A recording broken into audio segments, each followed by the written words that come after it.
Hey guys, सभी का welcome है YET की एडिटोरियल क्लास में। ये खास क्लास मैं आपके लिए डिज़ाइन करके लाता हूँ इस तरीके से पूरे दिन की आप इंग्लिश की प्रिपरेशन मेरे साथ कर सको। आपको मैं ग्रामर और वोकैब दोनों को मिक्स करके इस एडिटोरियल को डिस्कस करूँगा आपके साथ, है ना। तो आज वोकैब बहुत हैवी है, थोड़ा ध्यान देना, अच्छा आपको मज़ा आएगा। साथ में ग्रामर भी बहुत अच्छी है, आज के एडिटोरियल में बहुत सारे ग्रामर रूल्स हैं। शुरू करें अपनी क्लास को। ये आपका चैलेंज है आज का। जो भी आप मेरे साथ सीखने वाले हो ना, वो चारों इन क्वेश्चंस में वो समराइज हो जाएगा। आप इन चारों क्वेश्चंस को एज ए चैलेंज लें, मेरा मुंह ना देखें, इनको अभी फटाफट सॉल्व करना शुरू करें, है ना। चारों क्वेश्चंस को सॉल्व करके कमेंट सेक्शन में अटेम्प्ट करो आप। वीडियो के लास्ट में मैं आपको लाइव करवाऊंगा। एक भी क्वेश्चन ऐसा नहीं है जिसको आप वीडियो को देखने के बाद खुद सॉल्व ना कर पाओ, तो पूरा फोकस देना, लास्ट में आप जो नहीं कर पाए वो भी कर पाएंगे, है ना। शुरू करते हैं अपनी क्लास को। मोटिवेटेड रहें वीडियो के दौरान। ये सारे क्वेश्चंस आपका टारगेट आज का, है ना। चलो आओ कुछ नया सीखते हैं।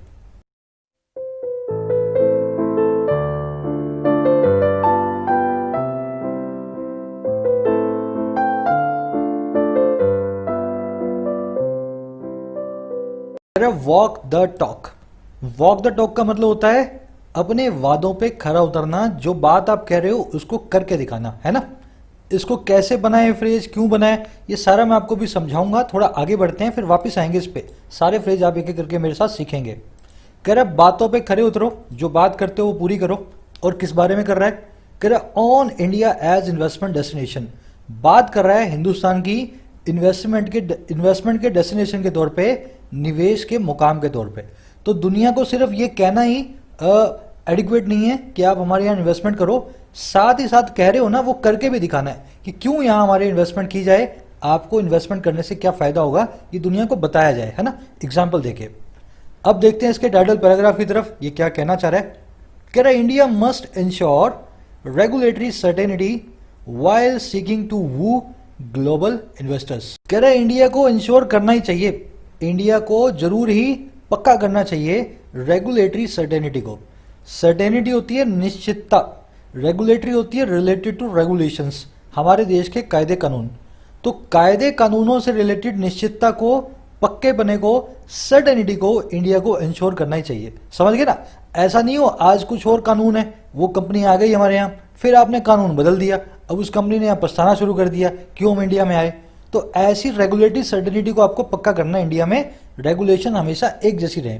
अच्छा, ये कब करना है? जब आप सीख कर रहे हो, जब आप कोशिश कर रहे हो वो करने की, रिझाने की ग्लोबल इन्वेस्टर्स को, वैश्विक निवेशकों को।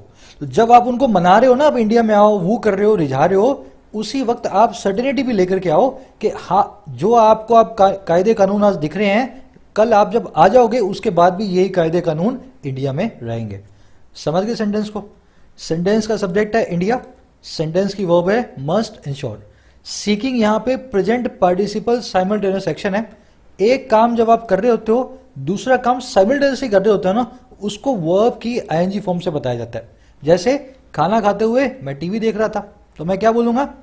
Having my dinner I was watching TV.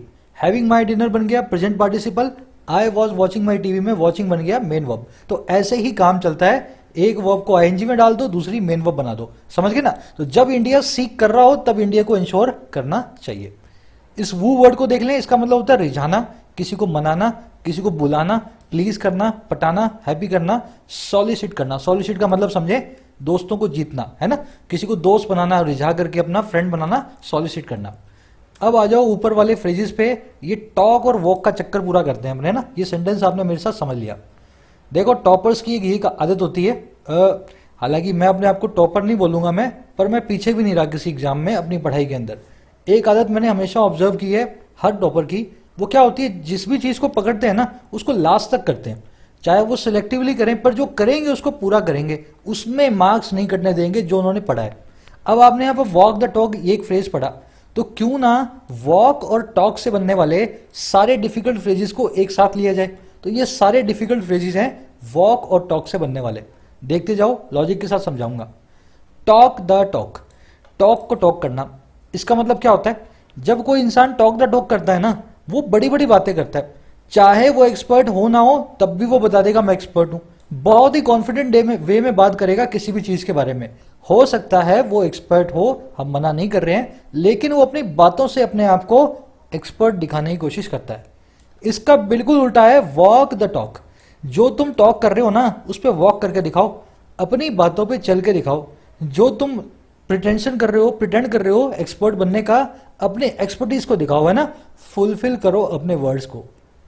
समझ गए ना? तो यही यहाँ पे इसने फ्रेज यूज किया है, वॉक द टॉक, अपनी बातों पे खड़े उतरो, जो बात करते हो उसको फुलफिल करो अपने वर्ड्स को।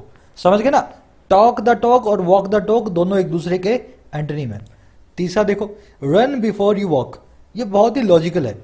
आपको मैंने 100 किलोमीटर चलने को बोला, अब आप वहां चल के जाओगे वॉक करके तो आपको 2 दिन लगेंगे, पर आप रन करोगे तो आप 2 किलोमीटर दौड़ सकते हो, फिर आप रन करना बंद कर दोगे। तो पहले क्या करें? पहले आपको रन करना चाहिए, जब आप थक जाओ ना तब आप वॉक करो, ताकि आप मैक्सिमम दूरी को कवर कर पाओ। तो कहने का मतलब क्या है? To do the difficult task first. सबसे जरूरी काम, सबसे मुश्किल काम सबसे पहले करना होता है, उसी को कहते हैं रन बिफोर यू वॉक। इसका एक सिनोनिमस फ्रेज है टू ईट द फ्रॉग। आपको कई चीजें खानी है, उनमें फ्रॉग जो है ना सबसे मुश्किल होगा खाना, क्योंकि वो भाग जाएगा जैसे आप उसको खाने के लिए जाओगे, है ना। तो ईट द फ्रॉग करो, सबसे पहले फ्रॉग को खा जाओ, है ना। बाद में ये आपके हाथ में नहीं आएगा जब आप थक जाओगे, तो पहले फ्रॉग को खाओ, फिर बाद में किसी दूसरी चीज को खाना। टू ईट द फ्रॉग का मतलब भी यही होता है। तीसरा देखो, वॉक डाउन द आइल, इसका मतलब होता है टू गेट मैरिड। इसकी कहानी बहुत लंबी है, फिर कभी खबरी पे बताऊंगा, ठीक है ना।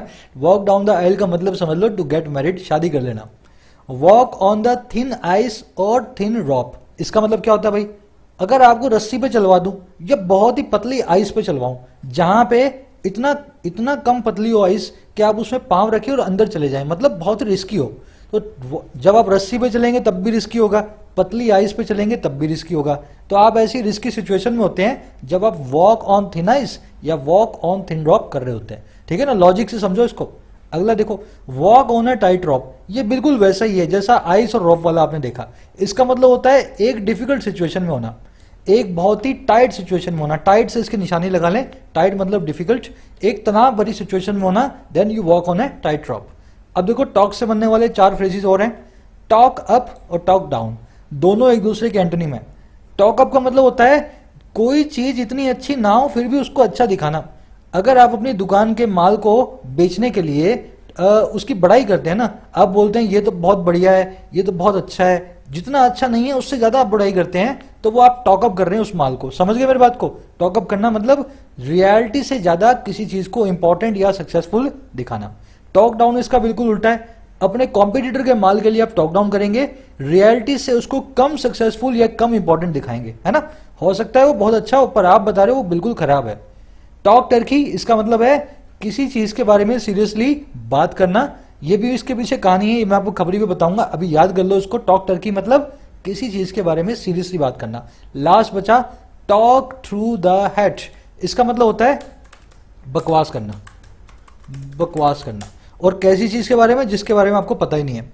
जब आपके मुंह पे हैट रखती जाए ना, अभी अपने मास्क लगा के कुछ बोलते हैं तो सामने वाले को कभी कभी समझ नहीं आता। अगर आपके मास्क की जगह हैट लगा दें आपके मुंह पे तो कुछ भी समझ नहीं आएगा, सामने वाले को लगेगा अब बकवास कर रहे हो। तो टॉक थ्रू द हैट का मतलब यही होता है अनाप शनाप बकना, ऐसा कुछ बकना जो आपको पता ही नहीं है, बस बोले जा रहे हो बोले जा रहे हो। तो ये सारे फ्रेजेस हैं टॉक और वॉक से बनने वाले।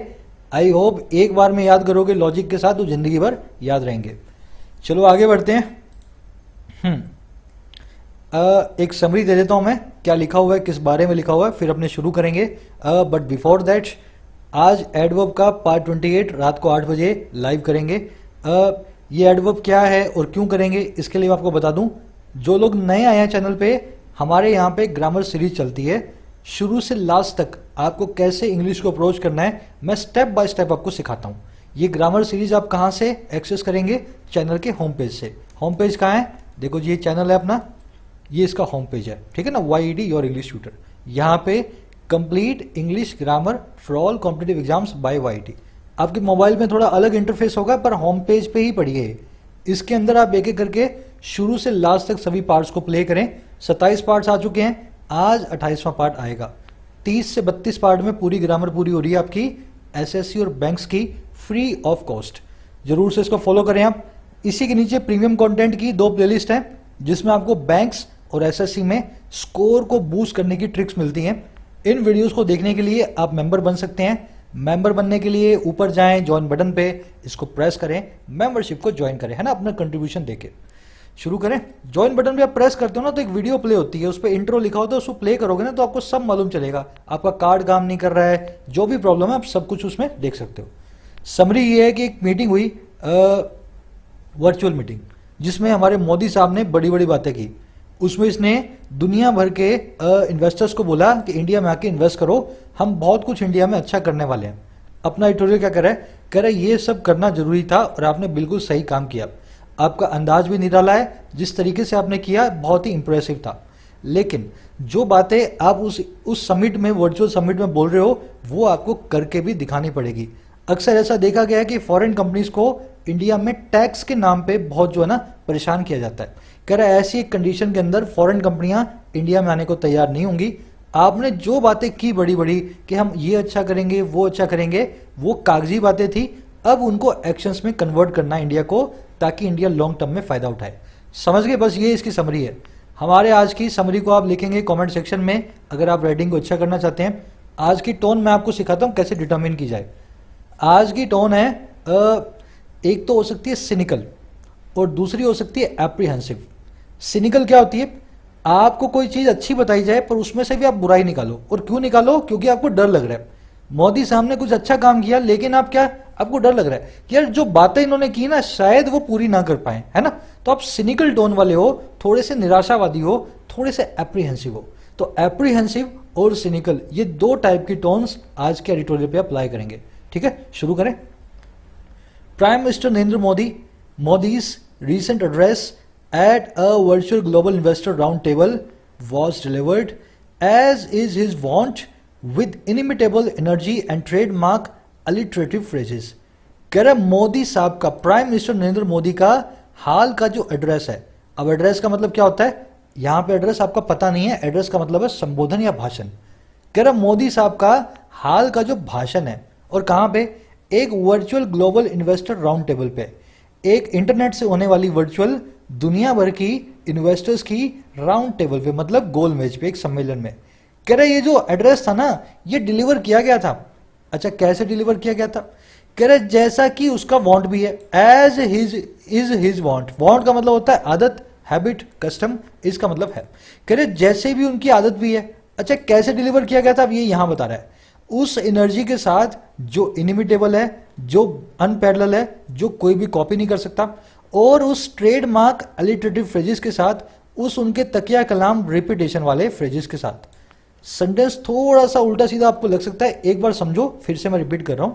मोदी साहब का हालिया संबोधन इस वर्चुअल ग्राउंड जो इन्वेस्टर राउंड टेबल पे इस एड्रेस को डिलीवर किया गया उस एनर्जी के साथ जो कि इनिमिटेबल है, जिसको कोई कॉपी नहीं कर सकता, सिर्फ मोदी साहब कर सकते हैं उस एनर्जी से। दूसरा, उस ट्रेडमार्क तकिया कलाम अलिटरेटिव फ्रेजेस के साथ, ऐसी बातों के साथ जो बार बार वो रिपीट करते हैं, है ना। विकास विकास विकास कई बार बोल देंगे वो 2-3 लाइनों में। तो ऐसे अलिटरेटिव फ्रेजेस के साथ डिलीवर किया गया। बीच में क्या करे जैसे कि उनकी आदत भी है। ये दोनों चीजें, उनकी वांट भी है, उनकी हैबिट भी है और कस्टम भी है। अब समझ गए सेंटेंस को? सेंटेंस में देखने वाली चीज, सब्जेक्ट है आपका एड्रेस, वर्ब है उसकी वॉज डिलीवर्ड। एज कंजंक्शन के बाद दूसरा सब्जेक्ट है वांट और वर्ब है उसकी इज, है ना। अच्छा, इनिमिटेबल वर्ड का मतलब होता है जिसको इमिटेट ना किया जा सके। इमिटेशन का मतलब होता है कॉपी, अब जिसको कॉपी ना किया जा सके, इनिमिटेबल। इनकंपेरेबल हो, मैचलेस हो, यूनिक हो। तो मोदी साहब की जो एनर्जी है ना, वो यूनिक है, इनिमिटेबल है। चलो आगे बढ़ते हैं। सब्जेक्ट वो पकड़ते रहना बहुत जरूरी है, सबसे जरूरी यही है। कह रहा pitching India as the ideal destination, he stressed that the country offered a gamut of benefits spanning returns with reliability, demand with democracy, stability with sustainability and growth with a green approach। लंबा sentence है, simple sentence है। कह रहा pitch करते हुए India को, explain करते हुए इंडिया को, ये पिच मैं बताऊंगा कैसे बना है ना, ये क्रिकेट वाली पिच नहीं है। कह रहा पिच करते हुए इंडिया को, सेल करते हुए, एक्सप्लेन करते हुए इंडिया के बारे में, और कैसे, एज लगा के बता रहे, आदर्श डेस्टिनेशन की तरह, आइडियल मुकाम की तरह। और किस चीज का? कह रहे ऐसा पिच करते हुए उन्होंने स्ट्रेस कर दिया, मोदी साहब ने जोर दे दिया इस बात पे, दैट वो ये कि कंट्री ऑफर करती है या ऑफर करती थी, और क्या करती है भाई, एक वाइड रेंज को, एक गैमट को, एक बहुत बड़े वैरायटी को, और वैरायटी किसकी है भाई? बेनिफिट्स की। कौन से बेनिफिट्स हैं? जो स्पैन करते हैं रिटर्न्स विद रिलायबिलिटी। वो बेनिफिट हैं जो फैले हुए हैं रिटर्न्स के अंदर। और कौन सी रिटर्न्स? बहुत ही रिलायबिलिटी के साथ जो रिटर्न्स आती हैं, है ना। अच्छा, और किसमें? जो कि फैले हुए हैं डिमांड विद डेमोक्रेसी के साथ। ऐसी डिमांड आएगी इस देश में जो डेमोक्रेसी भी है ना, डेमोक्रेटिक कंट्री है और हमेशा डिमांड इसमें रहेगी। और यहाँ पे स्टेबिलिटी रहेगी सस्टेनेबिलिटी के साथ, और ग्रोथ रहेगी यहाँ पे ग्रीन अप्रोच के साथ, एक जो है ना हरी अप्रोच के साथ। थोड़े से नए वर्ड्स हैं, डरना मत, सिंपल सा सेंटेंस है। ये काम करते हुए, पिच करते हुए इंडिया को इन्होंने इस बात पे जोर दे दिया कि जो भी है अच्छा ये इंडिया में, आपको इंडिया इतनी बड़ी वैरायटी देगा बेनिफिट्स की जो इस तरफ सब तरफ फैले हुए हैं। हमारे यहाँ रिटर्न्स आएंगी रिलायबिलिटी के साथ, हर साल 10-20% रिटर्न आएगी, है ना। ऐसा नहीं है किसी साल कम आ जाए, रिलायबल होंगी। डिमांड होगी डेमोक्रेसी के साथ, हमारे देश में तानाशाही नहीं है और पब्लिक की डिमांड भी बहुत है। स्टेबिलिटी है, सस्टेनेबिलिटी है, देश बहुत लंबा आगे चलने वाला है, सस्टेनेबल है। और ग्रोथ है ग्रीन अप्रोच के साथ, हम क्लाइमेट चेंज का भी ध्यान रखते हैं ग्रोथ के साथ साथ। तो ऐसा इन्होंने बोला। अब देख लो सेंटेंस में देखने वाली चीज, जिसको ये नहीं पता लगा ना, ही स्ट्रेस का present participle simultaneous section pitching है। जब ये स्ट्रेस कर रहा था, जब ये इस बात पे जोर दे रहे थे मोदी साहब, उसी वक्त ये पिच भी कर रहे थे इंडिया को, है ना। उसी वक्त इंडिया के बारे में एक्सप्लेन भी कर रहे थे। दो काम साइमल्टेनियसली होते हैं, तो पहले काम को मेन वर्ब यहाँ पे स्ट्रेस्ड, दूसरे काम को साइमल्टेनियस एक्शन पार्टिसिपल, है ना, पिचिंग। गैमुट का मतलब होता है रेंज, वैरायटी, एक बहुत बड़ा स्पेक्ट्रम, है ना, उसको कहते हैं गैमुट। चलिए आगे बढ़ते हैं। कह रहा he also underscored the country's planned $1.5 trillion national infrastructure pipeline and other public works projects as an immense opportunity for trust fund managers looking to reap the best and safest returns over a longer term for their principals। लंबा sentence, बहुत ही simple, ध्यान से देखो। कह रहा उसने साथ ही साथ ये भी अंडरस्कोर किया, मोदी साहब ने इस चीज पे भी जोर दिया। अंडरस्कोर वर्ड आप जानते हैं, किसी चीज को हाईलाइट करना, एम्फसाइज करना, अंडरलाइन करना या जोर देना। तो साथ ही साथ उन्होंने जोर डाला और किस पे? कंट्री की ऑलरेडी प्लान की हुई $1.5 ट्रिलियन की नेशनल इंफ्रास्ट्रक्चर पाइपलाइन पे। यहां पे पाइपलाइन का मतलब कोई गैस की पाइपलाइन नहीं है। इंफ्रास्ट्रक्चर पाइपलाइन का मतलब है हमारे देश में अगले 15 साल में कौन कौन से इंफ्रास्ट्रक्चर प्रोजेक्ट्स पाइपलाइन में है, अंडर डेवलपमेंट में है। तो उन्होंने अंडरस्कोर किया कि $1.5 ट्रिलियन के हमारे नेशनल इंफ्रास्ट्रक्चर पाइपलाइन है, इतने बड़े प्लान है। पाइपलाइन जो समझ लो प्लान है। अच्छा, और क्या है? और अदर पब्लिक वर्क्स प्रोजेक्ट्स हैं, है ना, दूसरे ऐसे प्रोजेक्ट्स हैं हाईवेज के, ब्रिजेस के। अच्छा, कैसे अंडरस्कोर किया? अब देखो ऐसा लगा के बता रहा है, एक बहुत ही बड़ी इमेंस अपॉर्चुनिटी की तरह। अच्छा, किन के लिए? ट्रस्ट फंड मैनेजर्स के लिए। ये ट्रस्ट फंड मैनेजर्स वो लोग हैं जो किसी कंपनी के पैसे को इन्वेस्ट करते हैं। तो इन ट्रस्ट फंड मैनेजर्स के लिए अपॉर्चुनिटी की तरह बताया। अच्छा, ये मैनेजर कौन है भाई? जो लुक कर रहे हैं, अच्छा किस काम को? रीप करने को, फायदा उठाने को सबसे अच्छे और सबसे महफूज रिटर्न्स का। अच्छा, कब? एक बहुत ही लंबे पीरियड के दौरान। अच्छा, किसके लिए? उनके मूलधन के लिए, उनके प्रिंसिपल्स के लिए। समझे सेंटेंस को क्या कहना चाह रहा हूं? इन्होंने अपने इस प्रोजेक्ट को दिखाया भाई $1.5 ट्रिलियन का काम इंडिया में होने वाला है अगले 10-15 साल में। इतना बड़ा काम हम करेंगे, है ना, ब्रिज बनाएंगे, हाईवे बनाएंगे, रोड्स बनाएंगे। तो उन्होंने दिखाया कि एक बहुत बड़ी अपॉर्चुनिटी है उन फंड मैनेजर्स के लिए जिनको फायदा उठाना है बहुत ही अच्छी और बहुत महफूज रिटर्न्स का लॉन्गर पीरियड के दौरान, 10, 15, 20 सालों में। और किसके लिए? अपने मूलधन के लिए। तो लाओ सारा पैसा लगा दो इंडिया के अंदर, अच्छी रिटर्न्स आपको देंगे, बहुत सारा काम इंडिया में हम अगले सालों में करवाने वाले हैं। समझ गए सेंटेंस को? अब मेरे ख्याल से 100% क्लैरिटी आ गई होगी अब, है ना, कैसे सेंटेंस बनते हैं। आप भी पढ़ सकते हो इसी अंदाज में। देखने वाला ग्रामर कॉन्सेप्ट क्या है, आप ही खुद देखो पहले। दोनों सेंटेंस में मुझे बताओ क्या एरर है। सब लोग कोशिश करेंगे ढीठ बने बिना, यही आपके एग्जाम में आएगा, वहां भी ढीठ बन जाना है ना, छोड़ा ना इस क्वेश्चन को। तो इसलिए बोलूंगा सब लोग इस पे कोशिश करें और मुझे एरर ढूंढ के बताएं। चलो, हमारा रूल ये कहता है एंड कंजंक्शन से पहले और एंड कंजंक्शन के बाद एक जैसी चीजें होती हैं इन जनरल, है ना। तो हमारा रूल एडजेक्टिव से रिलेटेड क्या कहता है? एडजेक्टिव की जो डिग्री एंड से पहले होगी सेम डिग्री एंड के बाद होगी। ठीक है, सेम डिग्री मतलब बिल्कुल वैसे की वैसी ही डिग्री। अगर एंड से पहले पॉजिटिव तो एंड के बाद भी पॉजिटिव, एंड से पहले कंपैरेटिव तो एंड के बाद भी कंपैरेटिव, एंड से पहले सुपरलेटिव तो एंड के बाद में भी सुपरलेटिव। अब देखो, Mesopotamia is the oldest and intelligent civilisation of the world. Mesopotamia सबसे पुरानी और इंटेलिजेंट सिविलाइजेशन है दुनिया की। अब मेरे को बात बताओ, द ओल्डेस्ट तुमने लिख करके इसको सुपरलेटिव बनाया, तो यहां पे सुपरलेटिव नहीं बनाओगे तो मैं क्या लिखूं यहां पे, the most intelligent, the most intelligent. इस द को आप ओमिट कर सकते हो क्योंकि द ऑलरेडी एक बार यहां आ चुका है, अगर आप चाहो तो उसको निकाल सकते हो। Mesopotamia is the oldest and most intelligent civilisation of the world. इस मोस्ट के लगने के बाद ये भी बन गई सुपरलेटिव इसकी तरह, है ना। अब दूसरा देखो, English is one of the hardest and difficult languages in the world. English दुनिया की सबसे मुश्किल, सबसे मुश्किल, अब यहां पे डिफिकल्ट की जगह मुझे कुछ और लिखना था, वाइडली स्पोकन, वाइडली स्पोकन लिख देता हूं। इंग्लिश दुनिया की सबसे मुश्किल और सबसे ज्यादा बोली जाने वाली लैंग्वेजेज है ना, उनमें से एक लैंग्वेज है दुनिया की। अब यहां पे तो द हार्डेस्ट आ गया, तो यहां पे क्या करना है, इसको भी मोस्ट लगा के सुपरलेटिव बनाओ, and the most widely spoken languages in the world. ठीक है ना, आई थिंक समझ गए होंगे। इस पे आज के ग्रामर वाला जो अपना क्विज देख रहे हो ना, अप्लाई होगा इसी जो है कॉन्सेप्ट के ऊपर, तो जो आपने सीखा वहां पे अप्लाई करना। चलो आगे बढ़ते हैं। खबरी पे अपनी सीरीज चल रही है ग्रामर रूल्स की, जो मैं पहले यूट्यूब पे करवा रहा था, अब मैंने खबरी पे कंटिन्यू कर दिया है। थोड़े से टाइम में मैं उसको पूरा भी कर दूंगा, जरूर से खबरी को ज्वाइन करें। डिस्क्रिप्शन में लिंक रखा है, क्लिक करके ऐप को डाउनलोड करें, सीधे अपने चैनल पे आप आएंगे, है ना। खबरी is an audio app, audio जो है ना आपको लेक्चर्स मिलते हैं खबरी पे। Kerr seen in the context of the pressing need to revive investment, his exhortations tick all the right boxes. Kerr देखे जाने पर, और किस में, हालात में, कॉन्टेक्स्ट में। अच्छा कौन सी कॉन्टेक्स्ट, जो है बहुत ही जरूरी, प्रेसिंग, बहुत ही फोर्सफुल नीड का, जरूरत का, हालात है बहुत जरूरत का, और कौन सी जरूरत है, रिवाइव करने की इन्वेस्टमेंट को, फिर से जान फूकने की निवेश में। कह रहा अगर इस हालात को अपने देखें ना, जिसमें बहुत बड़ी प्रेसिंग नीड आ गई है, बहुत ही बड़ी जरूरत आ गई है कि इन्वेस्टमेंट को रिवाइव किया जाए, कर अगर ऐसा करें तो जो उसके एग्जॉर्टेशंस हैं, जो मोदी साहब ने फोर्सफुल स्टेटमेंट्स दिए हैं, दबाव भरी जो स्टेटमेंट दिए हैं, वो टिक करती हैं सभी राइट बॉक्सेस को, वो सारी की सारी करेक्ट रिक्वायरमेंट्स को फुलफिल करती हैं। समझ गए मेरी बात को। कह रहा अगर वक्त की नजाकत को देखें तो जो जो मोदी साहब ने बोला बिल्कुल सही था, सारी कंडीशंस को उन्होंने पूरा किया जो इस फॉरम पे, इस समिट के दौरान इनको करनी चाहिए थी। अब देख लो इस सेंटेंस पे देखने वाली चीज, टिक ऑल द राइट बॉक्सेस, ये एक फ्रेज है, इसका मतलब क्या होता है, फुलफिल ऑल द रिक्वायरमेंट्स।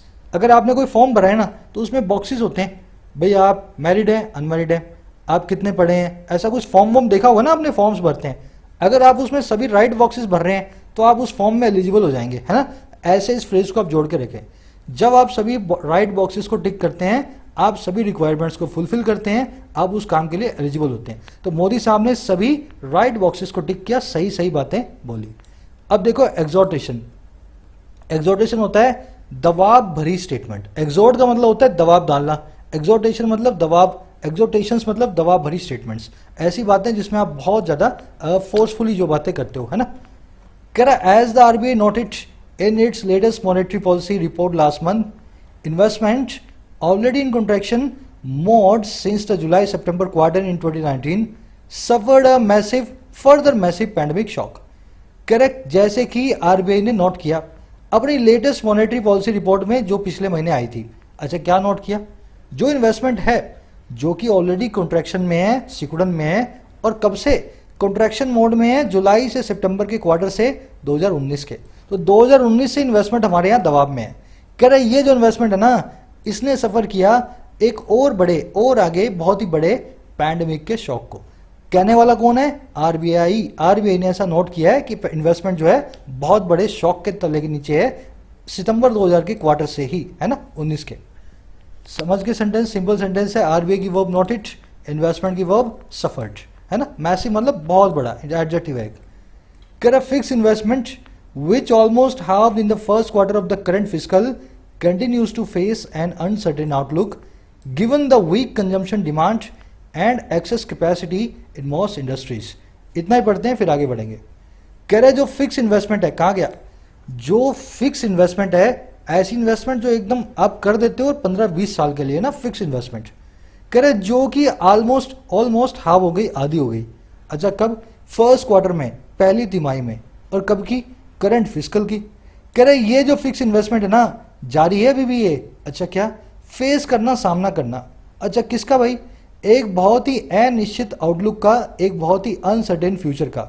अच्छा क्यों, गिवन दिया गया इस चीज को देखते हुए। अच्छा कौन सी चीज, जो वीक कंजम्पशन डिमांड है, बहुत ही कम उपभोक्ता की मांग है, और एक्सेस कैपेसिटी है, जरूरत से ज़्यादा कैपेसिटी है किसके अंदर, ज़्यादातर इंडस्ट्रीज में, ज़्यादातर जो है हमारी फैक्ट्रीज के अंदर। समझ गए मेरी बात को? कह रहा जो फिक्स इन्वेस्टमेंट है ऑलरेडी हाफ हो चुकी थी फर्स्ट क्वार्टर में, आज भी जारी है, बहुत ही अनसर्टेन आउटलुक को जो है ना फेस करती हुई।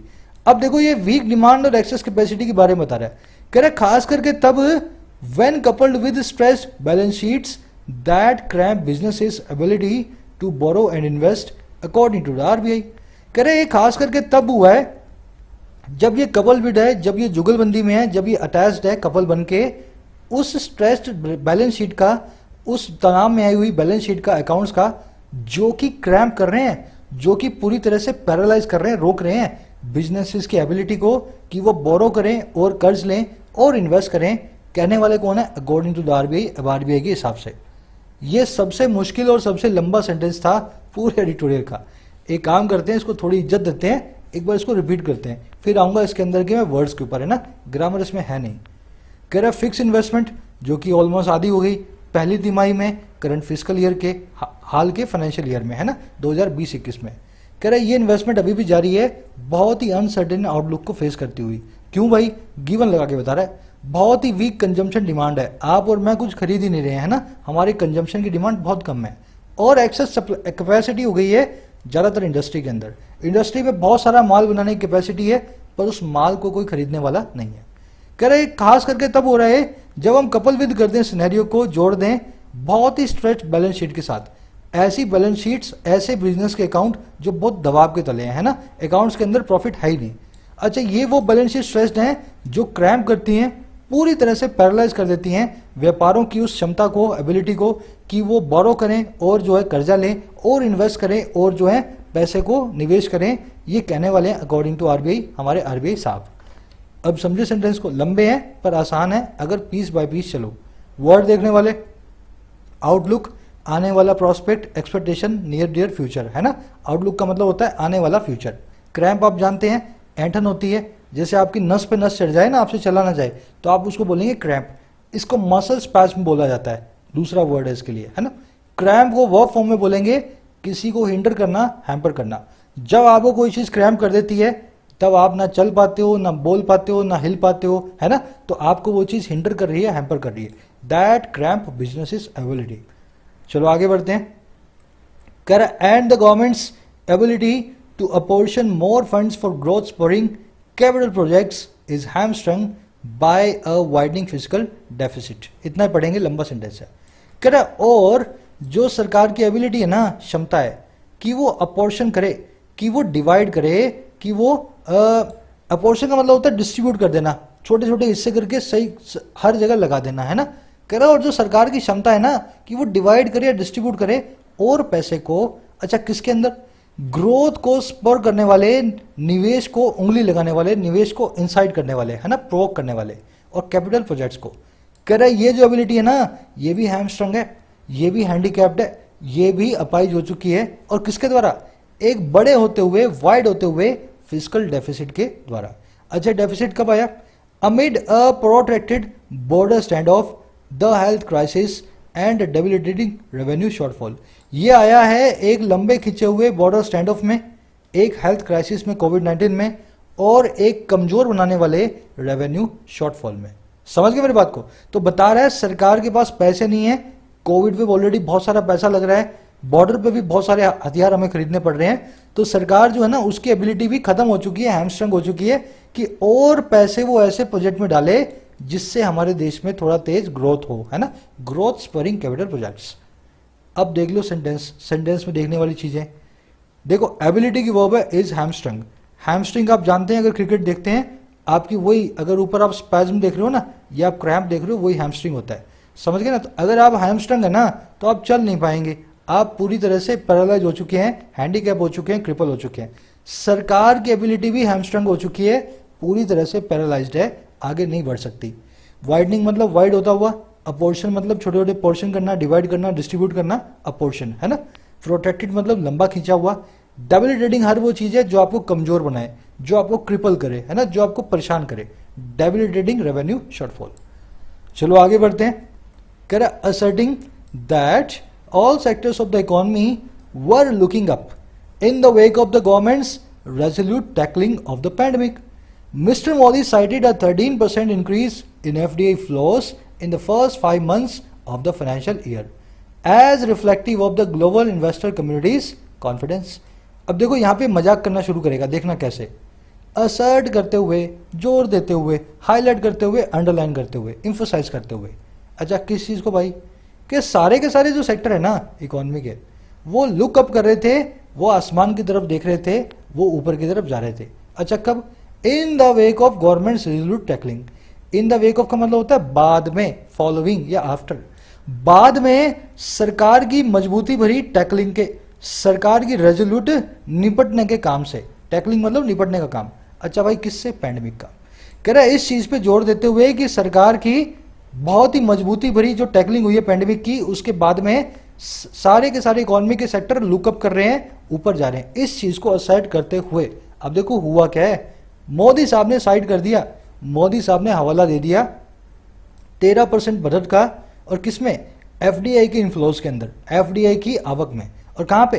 पहले 5 मंथ्स में। अच्छा, कौन से 5 मंथ? इस फाइनेंशियल ईयर के। अच्छा, कैसे साइड किया?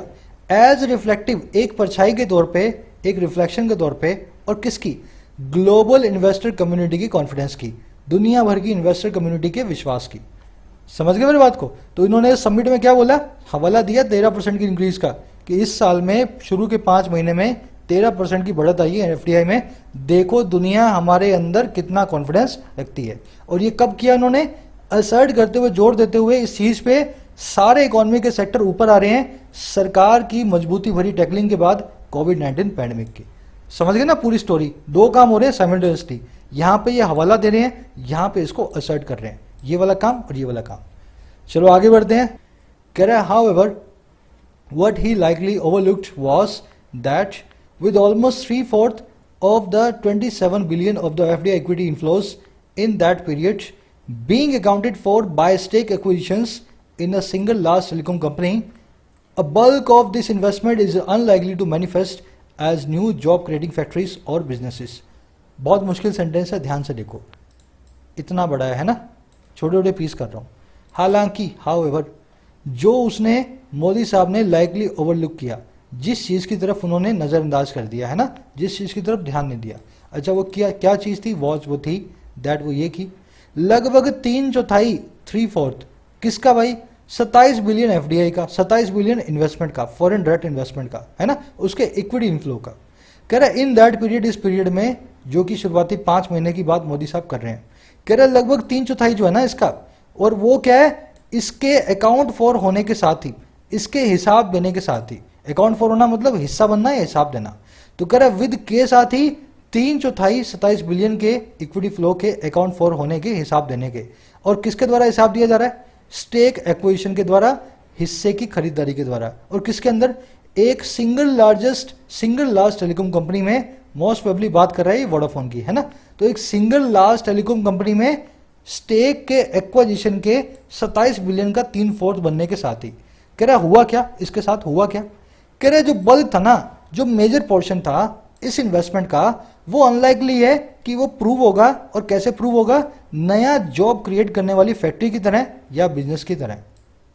आपने बोल दिया दुनिया को 27 बिलियन आई है, लेकिन इस 27 बिलियन का 3/4 कहां से आया मालूम है? हमारे इंडिया की एक इंडियन कंपनी को फॉरेन कंपनी ने खरीदा है।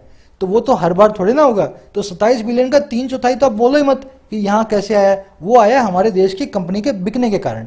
तो कह रहे इससे ना, इस 3/4 से कोई जॉब नहीं आएगी या कोई बिजनेस नहीं खुलेगा, ये तो हमारे देश से जॉब गई हैं, एक फॉरेन कंपनी ने इंडिया के अंदर जो है ना, उसको, इंडिया की कंपनी को खरीद लिया। समझ गए ना? तो कह रहे ये बात जो है ना, लाइकली उन्होंने ओवरलुक की, इस बात को वो बताना भूल गए। समझ गए सेंटेंस को? आ जाओ सेंटेंस में देखने वाली चीज, अकाउंट फॉर करना मतलब हिस्सा बनना है, हिसाब देना। ग्रामर रूल है छोटा सा, वो आपसे डिस्कस करूंगा, आज का लास्ट रूल है। देखो 4 अपने पास सेंटेंस है, चारों में पहले तो आप एरर ढूंढो, जो भी एरर दिखे, और फिर हैज, हैव, इज, आर, इनमें से करेक्ट वर्ब को चूज करो। 2 ग्रामर रूल एक साथ इंटीग्रेट कर रहा हूं, पहले आप कोशिश करें फिर मैं करता हूं। चलो पहले चारों में ये वाला हम पोर्शन सॉल्व करेंगे। देखो जब जब आपके पास 1 लिखा है ना, तो यहां से एस को निकाल देना। 1/3, 1/5, 1/7 मतलब पीछे एस नहीं आएगा। ठीक है ना। तो यहाँ पे 1/3 आना चाहिए, एस निकल जाएगा। अच्छा, अगर 1 की जगह 2 हो, 3 हो, 4 हो, 5 हो, 6 हो, तो कुछ भी हो रहा हो यहाँ पे एस आएगा। 2/3 हो चाहे 2/7 हो, 5 6 होगा, 1 5th होगा। समझ गए मेरी बात को। अगर 1 अकेला है, सिर्फ 1 आ रहा है, तो यहाँ पे एस नहीं आएगा, चाहे कुछ भी लिखा हो, यहाँ पे मिलियन लिखा हो, यहाँ पे एस नहीं आएगा। और अगर 1 के अलावा यहाँ पे 2 3 4 5 6 कुछ भी हो 1 के अलावा, तो यहाँ पे एस आएगा और जरूर आएगा। तो यहाँ पे इस एस का आना लाजमी था, यहाँ पे लाजमी था, यहाँ पे एस नहीं आएगा। तो एक ग्रामर रूल तो आपने मेरे साथ ये सॉल्व किया। अब देखो इनकी वर्ब क्या होगी। 1/3 ऑफ द पीपल इज या आर क्रेजी। देखो यहाँ पे इज या आर का है ना, इस 1/3 2/3 5 6 से कोई कनेक्शन नहीं है। आपको क्या देखना है, 1/3 किसका, पीपल, लोगों का। अगर आप लोगों का 1/3 निकाल रहे हो तो आपके पास प्लूरल में ही आंकड़ा आएगा, मैं लिखूंगा are crazy. 1/3 of the people are crazy, verb आएगी प्लूरल, क्योंकि पीपल प्लूरल नाउन होता है। दूसरा देखो, 2/3 ऑफ द पीपल इज या आर लेजी। अगेन 2/3 ठीक है, ये आपने कर दिया, लेकिन वर्ब आएगी पीपल के हिसाब से, ऑफ के बाद जिसका हिस्सा आपने बनाया है। समझ गए, people is a plural noun, again यहाँ पे आएगा आर। पीपल मतलब लोग, है ना, बहुत सारे लोग। अब देखो 5/6 ऑफ द बिल्डिंग हैज या have been lent on lease. 5/6 भाग इस बिल्डिंग का लीज पे दिया जा चुका है, किराए पे लेंट कर दिया जा चुका है। अब देखो ऑफ के बाद क्या आ रही है, बिल्डिंग, बिल्डिंग सिंगुलर नाउन है, यहां पे हैव नहीं हैज आएगा। तो मैं क्या समझाना चाह रहा हूं, इसको, इस वर्ब को और इसको कनेक्ट मत करना। अगर आप 1 देखो और सिंगुलर वर्ब लगाओ, 5 देखो प्लूरल वर्ब लगाओ, ऐसा नहीं होता। ये लगेगा इस नाउन के हिसाब से, है ना, जो ऑफ के बाद आ रहा है। एक और देखो, 1/5 of the flats in this building has या have been lent on the lease. 1/5 मतलब 20% फ्लैट्स जो हैं इस बिल्डिंग के, उनको किराए पे दिया जा चुका है। अब देखो ऑफ के बाद क्या आ रहा है, flats in the building. Flats एक प्लूरल नाउन है, फ्लैट्स दिए जा चुके हैं, तो फ्लैट्स के लिए वर्ब लगेगी, ना कि हैव, ना कि हैज, बल्कि हैव। समझ गए ना। तो ये दोनों रूल हमने कंबाइन कर दिए। यहां पे क्या लगाना है वो आपने सीख लिया, और वर्ब क्या लगानी है वो लगेगी ऑफ के बाद आने वाले नाउन के हिसाब से। तो यहां पे वैसे ही आपने 1/4 यहां पे लगाया हुआ है ना। चलो आगे बढ़ते हैं। मैनिफेस्ट होता है प्रूव करना, किसी चीज को एम्बॉडी करना है, प्रूव करना। As a former chief minister of Gujarat who aggressively solicited and won industrial investments, mister Modi is surely only too well aware that what investors crave most is regulatory certainty। कह रहे farmer chief minister की तरह गुजरात के। अच्छा, उनकी तरह क्या कह रहे, वो चीफ मिनिस्टर जिसने एग्रेसिवली सॉलिसिट किया, रिझाया, सबको पटाया, और क्या किया, वॉन, जीता इंडस्ट्रियल इन्वेस्टमेंट को, है ना। तो गुजरात के चीफ मिनिस्टर के तौर पे जिन्होंने बहुत सारी इन्वेस्टमेंट को रिझाया और जीता हुआ है पास में, कह रहे इसकी तरह मोदी साहब है ना, पक्का ही ओनली टू वेल अवेयर है, पक्का ही बहुत ज्यादा वेल अवेयर है। ओनली टू का मतलब क्या है, बहुत ज्यादा है, हाईली एक एडवर्ब होती है। कह रहे पक्का ही बहुत अच्छे से वो जानते हैं, अवेयर हैं, दैट वो ये कि जो चीज इन्वेस्टर्स को क्रेव करती है ना, जो चीज इन्वेस्टर्स को चाहिए, क्रेव करते हैं इन्वेस्टर्स सबसे ज्यादा, इज वो है रेगुलेटरी सर्टेनिटी। आपके देश के नियम कायदे कानून सर्टेन होने चाहिए, बार बार बदलने नहीं चाहिए। यही चीज को इन्वेस्टर्स सबसे ज्यादा क्रेव करते हैं, चाहते हैं। तो कह रहे मोदी साहब गुजरात के फॉर्मर चीफ मिनिस्टर के तौर पे इस चीज से ओनली टू वेल अवेयर है, हाईली वेल अवेयर है। समझ गए सेंटेंस को, सिंपल सेंटेंस था ये। सॉलिसिट करना मतलब रिझाना, वू करना, प्लीज करना, किसी को अपने पाले में लेना, समझा बुझा के। ओनली टू एक एडवर्ब है, इसका मतलब होता है बहुत ज्यादा। इसका एंटोनिम है नन टू। तो ओनली टू और ऑल टू तो दोनों का मतलब होता है बहुत ज्यादा, इसका एंटोनिम है नन टू। ध्यान देना, ये आज के क्विज में यूज किया मैंने इसी कॉन्सेप्ट को। ओनली टू मतलब बहुत ज्यादा, नन टू मतलब बिल्कुल भी नहीं, है ना, इसका एंटोनिम है। चलो आगे बढ़े। ये अच्छी एडवर्ब्स है, दोनों पुरानी एडवर्ब्स हैं, आजकल आप कम देखोगे। कह रहे the prime minister needs to ensure that his insurance of stability is buttressed by actions that dispel investors concern over policy flip flops. कह रहे पीएम साहब को जरूरत है कि वो पक्का करें, और किस चीज को भाई, जो उसका भरोसा है स्टेबिलिटी का, संतुलन का। कह रहा वो भरोसा बटरेस होता है, वो भरोसा सपोर्ट होता है एक्शंस के द्वारा, उन कर्मों के द्वारा, वो कर्म जो डिस्पेल करेंगे, एलिमिनेट करेंगे इन्वेस्टर्स की चिंताओं को, और किसके ऊपर, पॉलिसी फ्लिप फ्लॉप्स के ऊपर, पॉलिसी में यू टर्न के ऊपर। तो कह रहे प्राइम मिनिस्टर के तौर पे इनको यही पक्का करना है कि जो भी एश्योरेंस स्टेबिलिटी का वो दे रहे हैं ना, उसको पूरा सपोर्ट मिले एक्शंस के जरिए।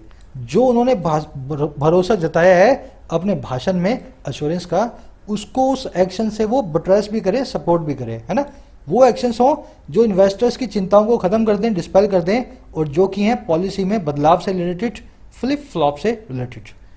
डिस्पेल करना मतलब एलिमिनेट करना, डू अवे विद करना, खत्म करना, ड्राइव अवे करना, दूर भगाना। फ्लिप फ्लॉप होता है, एक तो आपके पाँव में जो चप्पल पहनते हैं उसको कहते हैं फ्लिप फ्लॉप। दूसरा होता है इसका मतलब रिवर्सल या यू टर्न, है ना, एकदम जो है पलटा मार जाना। कह रहा है even as the centre is yet to clarify whether it will accept or challenge the tossing of its tax claim against Vodafone by an international arbitral tribunal, it separately last week enacted an ordinance to retrospectively amend the arbitration law। अब लंबा sentence है, इतना ही पढ़ते हैं, अभी तो चलेगा, आगे 2-3 लाइन और है इसमें, है ना।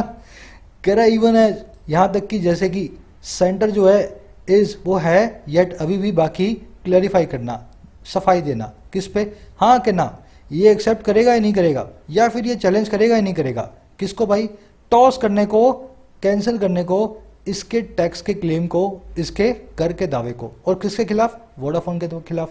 अच्छा, ये टॉस किसके कहाँ से आया, ये आया एक अंतर्राष्ट्रीय आर्बिट्रल ट्रिब्यूनल के द्वारा, ये एक आया इंटरनेशनल पंचायती की कोर्ट के द्वारा। कह रहा है इवन एज, यहाँ तक कि अभी तक सेंटर ने बताया नहीं है कि जो इस कोर्ट ने बोला है, सेंटर के दावे को टॉस किया है कोर्ट ने, जो कैंसिल किया है, ये इसको एक्सेप्ट करेगा या चैलेंज करेगा, ये अभी तक सेंटर ने बताया नहीं है। कह रहा है बावजूद इसके इसने सेपरेटली लास्ट वीक, इसने अलग से पिछले हफ्ते इनेक्ट कर दिया, बना दिया एक नया ऑर्डिनेंस, एक नया विधेयक। क्यों कि ये रेट्रोस्पेक्टिवली अमेंड करेगा, ये पास्ट टेंस में अमेंड करेगा, पिछले टाइम के लिए अमेंड करेगा आर्बिट्रेशन के लॉ को, ये खास तरह के कानून को। अच्छा क्यों, कह रहा है ostensibly to deal with contracts that may be underpinned by fraud और करप्शन, जाहिर तौर पे डील विद करने के लिए, जाहिर तौर पे निपटने के लिए उन कॉन्ट्रैक्ट्स के जो कि अंडरपिन्ड होते हैं, जो कि बेस्ड होते हैं फ्रॉड के ऊपर या करप्शन के ऊपर। हुआ क्या है, सेंटर ने पहले वोडाफोन पे दावा ठोका, वोडाफोन का दावा जो है इंटरनेशनल कोर्ट में सेंटर हार गया, सेंटर को इंटरनेशनल कोर्ट ने बोला कि जो टैक्स मांग रहे हो वो गलत है। कह रहा है अभी तक सेंटर ने ये तो पक्का किया ही नहीं, क्लैरिफाई किया ही नहीं कि ये इस आर्बिट्रल के फैसले को मानेगा या इसको चैलेंज करेगा। कह रहा है अभी ये मामला तो अभी बीच में अटका हुआ है। बावजूद इसके हुआ क्या, इसने अलग से एक नया लॉ इनेक्ट कर दिया, एक ऑर्डिनेंस को, और क्यों कि ये पिछले टाइम में जाकर के अमेंड करेगा, मतलब 2020 में 2005 के जो ट्रांजैक्शन हुई है ना रेट्रोस्पेक्टिवली, उनके ऊपर ये लॉ लगाएगा। और ये क्यों करेगा, आर्बिट्रेशन लॉ को अमेंड करने के लिए पिछले टाइम में जाकर के, और ये करेगा इसलिए ताकि जाहिर तौर पे ये निपट पाए उन कॉन्ट्रैक्ट से जो कि अंडरपिन्ड हो, जो कि सपोर्टेड हो, जो कि बेस्ड हो फ्रॉड और करप्शन के ऊपर। तो पुराने टाइम की कोई ट्रांजेक्शन्स हैं जो कि इसको आज लगता है फ्रॉड या करप्शन से हुई हैं, उनको 2005, 2004, 2003 की ट्रांजेक्शन के लिए एक नया लॉ इसने नेट किया। इसको कहते हैं रेट्रोस्पेक्टिवली, पास्ट में स्पेक्ट करने वाला। 2020 में बैठ करके 2002 की कोई चीज को आप बदल दो, रेट्रोस्पेक्टिवली उस काम को आप करेंगे। ऑस्टेंसिवली मतलब जाहिर तौर पे, क्लियरली, अपरेंटली। अंडरपिन्ड का मतलब होता है सपोर्टेड या एस्टेब्लिश्ड, है ना, या बेस्ड। अंडरपिन्ड होता है तो आपको वो चीज सपोर्ट कर रही होती है। कर the rule changes in wholesale and online trade are another example of shifting goal post. कह रहे जो रूल है ना वो बदल गया है, और कैसे, पूरी तरह से होलसेल में। जो भी ये रूल उन्होंने नेट किया है ना वो बदल गया है पूरी तरह से होलसेल के अंदर।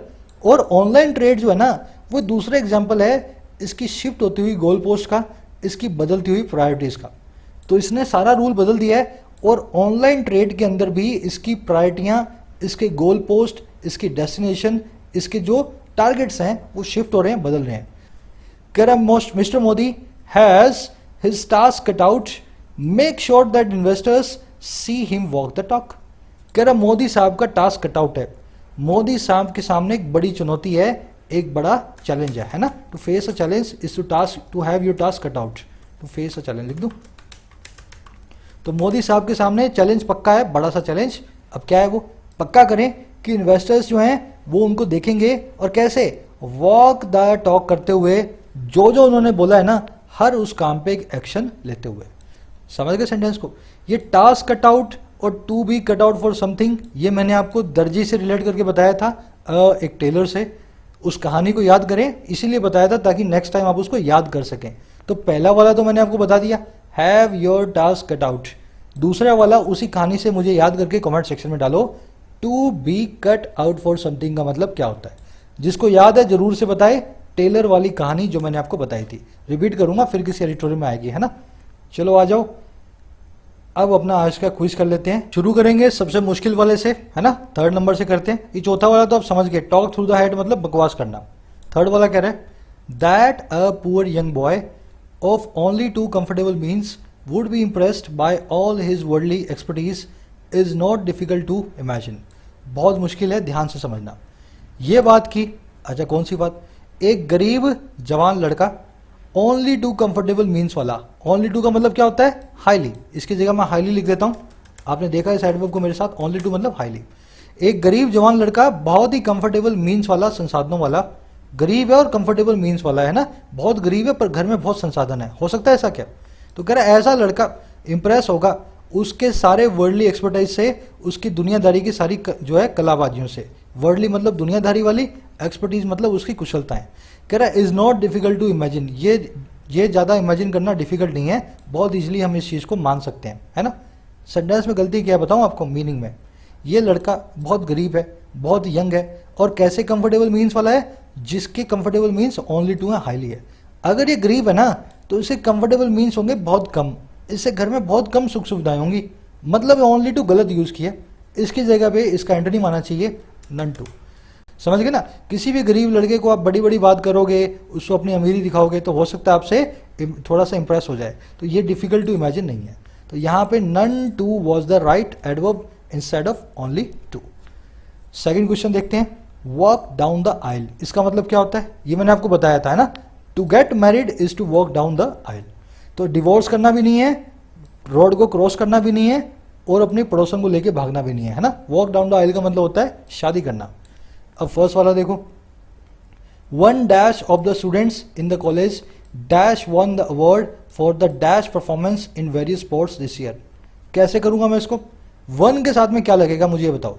6 लगेगा, 7 लगेगा, 5 लगेगा, 9 लगेगा?